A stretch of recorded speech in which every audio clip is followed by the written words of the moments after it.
तो भाग्य और इच्छा शक्ति, क्या सब कुछ पहले से तय है या क्या हम अपनी किस्मत खुद लिखते हैं? ये एक ऐसा सवाल है जो मतलब सदियों से पूछा जा रहा है। हाँ, दार्शनिकों से लेकर हम आम लोगों तक सब सोचते हैं इस बारे में। और आज हमारे पास जो स्रोत हैं वो इस सवाल पर एक बहुत ही अनोखा नजरिया पेश करते हैं। अच्छा। हाँ, ये मनोचिकित्सक डॉक्टर ब्रायन वीस के काम से लिए गए हैं, जो पास्ट लाइफ रिग्रेशन थेरेपी के लिए जाने जाते हैं। Past life regression? हाँ, हम उनकी एक केस स्टडी पर आज गहराई से बात करेंगे, जो जॉन नाम के एक व्यक्ति की है। ये सुनते ही मतलब कई लोगों के मन में सवाल आते हैं। तो इससे पहले कि हम जॉन की कहानी में उतरें, क्या आप थोड़ा बता सकती हैं कि ये आखिर है क्या? जरूर। देखिए, ये समझना जरूरी है कि ये थेरेपी पारंपरिक मनोविज्ञान से थोड़ी अलग है। इसमें व्यक्ति को सम्मोहन जैसी एक गहरी ध्यान की अवस्था में ले जाया जाता है, ताकि वो उन यादों तक पहुंच सकें जो मतलब चेतन मन में नहीं है। बिल्कुल। डॉक्टर वीस का मानना है कि ये यादें अक्सर पिछले जन्मों की होती हैं, जो हमारे आज के डर, हमारी आदतें, हमारे रिश्तों को प्रभावित करती हैं। और ये भी है कि कोई इसमें विश्वास करे या ना करे। हाँ, सही बात है।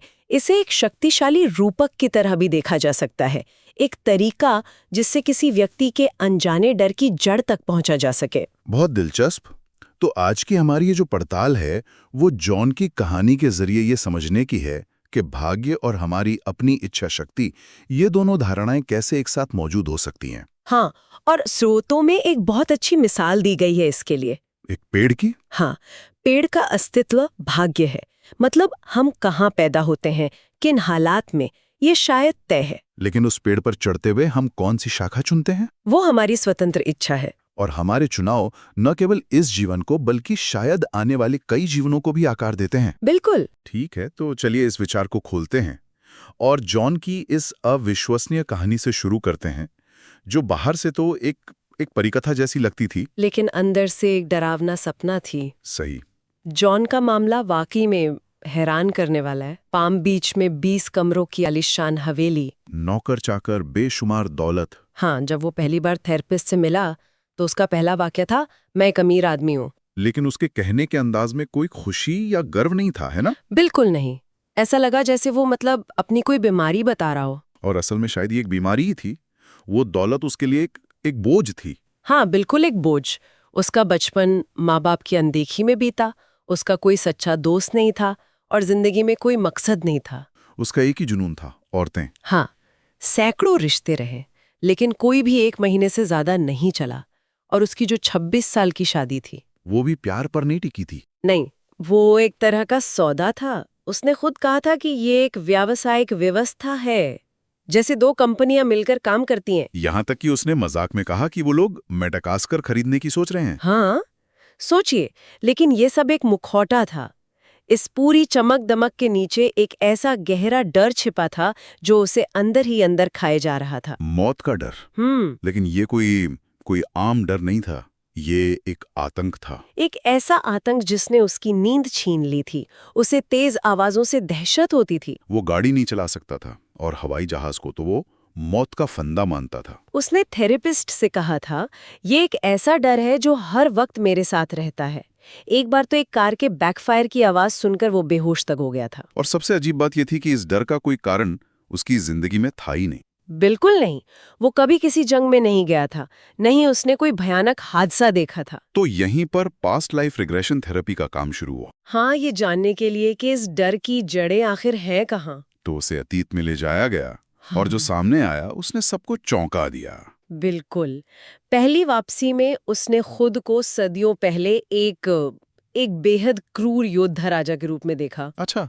उसने एक शहर को धोखा देकर उस पर कब्जा कर लिया, हजारों लोगों को मार डाला, औरतों के साथ बलात्कार किया और पूरे शहर को आग लगा दी। वो अपनी दौलत और अपने खौफ के लिए जाना जाता था। हाँ, यहाँ पर वो पेड़ और शाखा वाली बात फिर से सामने आती है ना? सही कहा। भाग्य ने उसे एक शक्तिशाली राजा बनाया, ये पेड़ था, लेकिन उसने क्रूरता की शाखा को चुना। और हैरानी की बात यह है कि उस जीवन में उसे इसके मतलब कोई बुरे परिणाम नहीं दिखे। वो अजेय रहा। उसे डर तो था कि कोई उससे बदला लेगा, लेकिन ऐसा कभी हुआ नहीं, वो एक अमीर और शक्तिशाली राजा के रूप में ही मरा।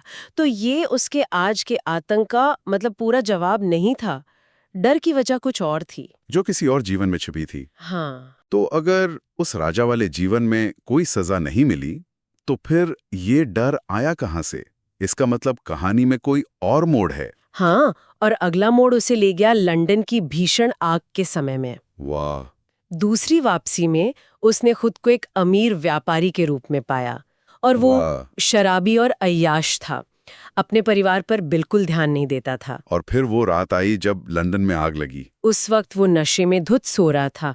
उसकी 6 साल की बेटी एलिस उसे जगाने के लिए चीख रही थी, उसे खींच रही थी। लेकिन वो नहीं उठा। नहीं, उसे आज भी अपनी बेटी की वो चीखें याद थीं जब उसके बालों में आग लग गई थी। उफ।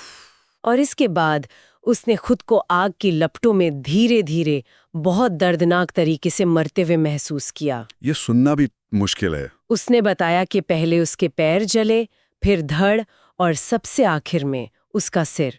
एक बहुत ही क्रूर और धीमी मौत। उस एक पल ने जरूर उसे अंदर तक हिला दिया होगा। बिल्कुल। और उसी पल उसे सब कुछ समझ आ गया। क्या? उसे एहसास हुआ कि ये भयानक मौत उसे इस जीवन के पापों के लिए नहीं मिली थी, मतलब शराब और अय्याशी के लिए जो नहीं। फिर ये सजा थी उन भयानक कर्मों की जो उसने अपने पिछले जीवन में एक योद्धा राजा के रूप में किए थे। जिन हजारों लोगों को उसने आग में झोंक दिया था। हाँ, आज वही आग उसे जला रही थी। उसके आतंक का असली स्रोत यही था। वो आग, वो लाचारी और वो दर्दनाक अंत। बिल्कुल। ये समझ जॉन के लिए एक बहुत बड़ा मोड़ थी। हाँ, जैसे ही उसे अपने डर का कारण पता चला, वो डर गायब हो गया। हाँ, वो सालों बाद चैन की नींद सोया। उसने अपनी जिंदगी को पूरी तरह बदलने का फैसला किया। उसने अपनी दौलत को अच्छे कामों में लगाना शुरू कर दिया। यहाँ तक कि उसने फायर विभागों की मदद के लिए भी फंड दिया। हाँ, जो सीधे तौर पर उसके पिछले अनुभव से जुड़ा था। जैसा कि स्रोत में कहा गया है, करुणा ऊर्जावान होती है। उसकी जिंदगी में एक नई ऊर्जा, एक नया मकसद आ गया था। हाँ, उसने अपनी पत्नी के साथ भी अपने रिश्ते को सुधारा और पढ़ाई भी शुरू की। सही। और यहीं पर कहानी एक और दिलचस्प मोड़ लेती है, प्रोग्रेशन थेरेपी। प्रोग्रेशन थेरेपी, इसका मतलब क्या? भविष्य देखना है? ये भविष्य बताने जैसा नहीं है। इसमें व्यक्ति को ये दिखाया जाता है कि उसके आज के चुनाव उसे भविष्य में किन संभावित रास्तों पर ले जा सकते हैं। अच्छा, कर्म के सिद्धांत को भविष्य में लागू करने जैसा। बिल्कुल। जॉन को 2 रास्ते दिखाए गए जो इस बात पर निर्भर करते थे कि वो बदलने का फैसला करता है या नहीं। तो पहला रास्ता क्या था? अगर वो नहीं बदलता तो क्या होता? उस भविष्य में वो डायना नाम की एक अकेली महिला थी। दुनिया प्रदूषण और तकनीकी दुर्घटनाओं से तबाह हो चुकी थी। उसका पति उसे धोखा दे रहा था और उसे एक क्लोन किए हुए बच्चे के साथ अकेला छोड़ गया था। वो बेहद अकेली और दुखी थी। ये कितना दिलचस्प है। मतलब डायना ने वही अकेलापन और उपेक्षा महसूस की जो उसने लंदन वाले जीवन में अपनी पत्नी को दी थी। बिल्कुल। ये तो कर्म का एक सीधा आईना है। स्रोती से कर्म का दर्पण प्रभाव कहते हैं। हाँ। उसे ठीक वैसा ही महसूस हो रहा था जैसा उसने कभी दूसरों को महसूस कराया था। ये एक चेतावनी थी। लेकिन जॉन ने सही रास्ता चुना था। हाँ, उसने चुना। और दूसरा रास्ता, वो भविष्य कैसा था जो उसने अपनी करुणा और अच्छे कामों से बनाया था?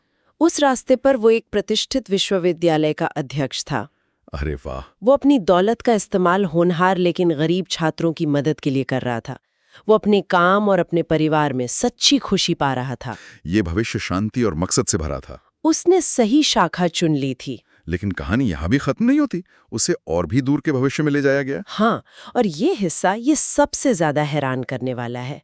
उसे एक ऐसी दुनिया में ले जाया गया जहां लोगों को शरीर की जरूरत नहीं थी। शरीर की जरूरत नहीं थी? हाँ, हालांकि वो चाहें तो इसे धारण कर सकते थे। संचार सीधे चेतना और प्रकाश के माध्यम से होता था। मतलब कोई भाषा नहीं, कोई शब्द नहीं? कोई नहीं। और वहां कोई गुस्सा, नफरत, लालच या डर नहीं था, सिर्फ शांति थी। ये तो किसी विज्ञान कथा जैसा लगता है। लेकिन जॉन ने बताया कि उसने पूरे ग्रह को महसूस किया और उसे एक भी नकारात्मक भावना नहीं मिली। पृथ्वी हरी भरी और खूबसूरत थी। तो इन सब का क्या मतलब निकलता है? देखिए, जॉन की कहानी हमें दिखाती है कि भाग्य और इच्छा शक्ति कैसे एक साथ काम करते हैं। उसे एक शक्तिशाली राजा या एक अमीर व्यापारी के रूप में जन्म मिला। ये शायद उसका भाग्य था। वो पेड़ था। लेकिन उसने उन जीवनों में क्रूरता और स्वार्थ की शाखाओं को चुना। और उसका नतीजा भयानक दर्द और डर के रूप में सामने आया। लेकिन फिर इस जीवन में उसे एक और मौका मिला। डर ने उसे सच्चाई का सामना करने पर मजबूर किया। और उसने करुणा और सेवा की एक नई शाखा को चुना। और उस एक चुनाव ने न केवल उसके इस जीवन को बदल दिया, बल्कि उसके भविष्य को भी पूरी तरह से बदल दिया। बिल्कुल। और ये हमें एक बहुत महत्वपूर्ण सवाल पर सोचने के लिए मजबूर करता है। वो क्या? हमारे आज के छोटे छोटे चुनाव हमारे आने वाले कल को और शायद हमारे आने वाले जीवनों को कैसे आकार दे रहे हैं? करुणा का एक छोटा सा काम या स्वार्थ का एक पल भविष्य में क्या रूप ले सकता है? सोचिए, जॉन ने अगर बदलने का फैसला ना किया होता तो उसका भविष्य डायना के रूप में अकेलेपन और दुख से भरा होता। जॉन ने अंत में एक बहुत गहरी बात कही। उसने कहा कि वो जो खूबसूरत शांतिपूर्ण भविष्य है वो सिर्फ उसके अकेले के चुनाव से नहीं बनेगा। हाँ, उसने कहा कि ये सभी मनुष्यों के सामूहिक निर्णयों का नतीजा होगा। और ये बात ये सोचने पर मजबूर करती है कि हम सब मिलकर उस शांतिपूर्ण भविष्य की ओर बढ़ रहे हैं या अपनी चुनी हुई शाखाओं से उससे दूर जा रहे हैं।